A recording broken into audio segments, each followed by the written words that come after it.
மற்றொரு அண்மை செய்தி, ஓபிசி கிரீமி லேயர் வருமான உச்சவரம்பு தீர்ப்பை முன்தேதியிட்டு செயல்படுத்த தேவையில்லை என்று உத்தரவிடக் கோரி உச்சநீதிமன்றத்தில் ஒன்றிய அரசு மனு தாக்கல் செய்திருக்கிறது. அண்மை செய்தியாக பார்த்துக் கொண்டு வருகிறோம்.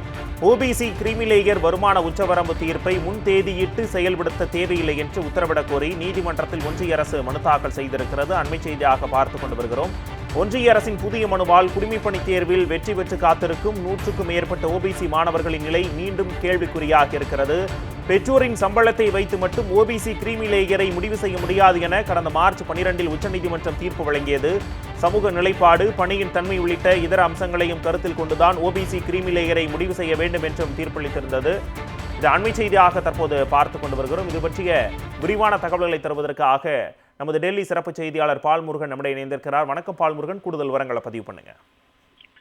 அது உச்சநீதிமன்றம் கடந்த மார்ச் மாதம் வழங்கிய தீர்ப்பில் விளக்கம் கோரி தற்போது ஒன்றிய அரசு உச்சநீதிமன்றத்தை நாடி இருக்கிறது.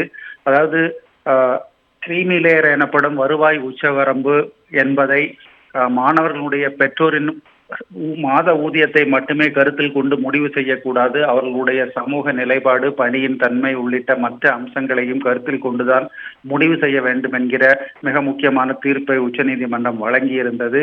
அதாவது சிவில் சர்வீஸ் குடிமைப்பணி தேர்வில் வெற்றி பெற்றும் தங்களுக்கு பணி நியமனம் கிடைக்காத 100க்கும் மேலானோர் உச்சநீதிமன்றத்தை நாடிய போதுதான் இந்த தீர்ப்பு வழங்கப்பட்டது. அவர்களுக்கு கூடுதல் பணியிடங்களை உருவாக்கி அவர்களை நியமனம் செய்ய வேண்டும் என்றும் உச்சநீதிமன்றம் அந்த தீர்ப்பில் குறிப்பிடப்பட்டிருந்தது. 6 மாதத்திற்குள் அந்த தீர்ப்பை செயல்படுத்த வேண்டும் என்றும் உத்தரவிட்டிருந்தது.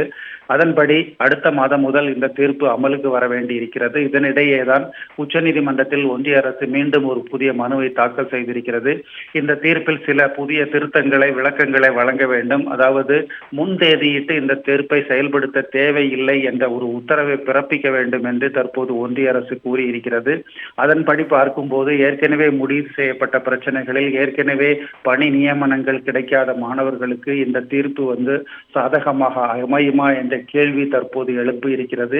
ஏற்கனவே 100க்கும் மேற்பட்ட குடிமைப்பணி மாணவர்கள் தேர்வில் வெற்றி பெற்றும் அவர்கள் பணி நியமனம் கிடைக்காமல் இருக்கிறார்கள். அவர்கள் மீண்டும் பாதிக்கப்படக்கூடிய ஒரு சூழ்நிலை இந்த மறு ஆய்வு மனு மூலம் ஏற்பட்டிருக்கிறது. உச்சநீதிமன்றத்தில் புதிய மனுவை ஒன்றிய அரசு தாக்கல் செய்திருக்கிறது. முரசொலி, உங்களுடைய அண்மை தகவல்களுக்கு நன்றி பால்முருகன்.